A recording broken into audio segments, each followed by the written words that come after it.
Well, let's get more on this now with Saleem Oweis from UNICEF in the Middle East and North Africa. He joins us from Amman, Jordan. Really good to have you with us, Saleem. Our correspondent there described grim scenes on the ground in Derna. What have your teams found there and what's needed? Thanks, Oscar. Yeah, we just finished 2 days interagency assessment mission with our sister agencies in the UN, and the situation is definitely dire. The city of Derna, third of the city, almost has been swiped off by the floods. So the situation is really bad. The needs, of course, remain search and rescue, although now we are running out of time, but also for shelter. There are tens of thousands displaced people from Derna and the neighboring towns. So shelter, clean water, which is a problem, and as you mentioned in your report, there's the fear of waterborne diseases.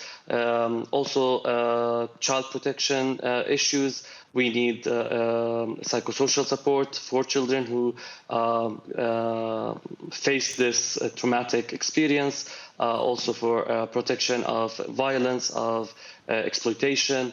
All these things need to be addressed. Also, now schools and hospitals there's a lot of them impacted, destroyed, or semi-destroyed.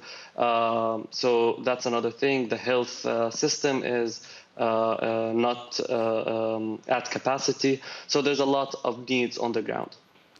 Saleem, another UN agency has also said that on top of the immediate devastation, floodwaters have shifted landmines and other ordnance from years of conflict in Libya. How big of a threat is that posing to survivors in Derna? Well, that's the problem with mines and unexploded remnants of conflicts is they are already a risk for communities. Now, if they move, that's another added risk. And I think now with people moving, roads are not clear. It might be a real risk for people. So yeah, this is something to be addressed, something to be searched for, and people should be aware of the risk of having those material around. So yeah.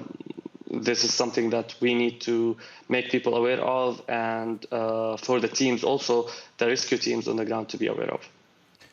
Okay, Saleem Oweis from UNICEF, we will have to leave it there, but the best of luck with your work on the ground there in Libya, and thank you for joining us.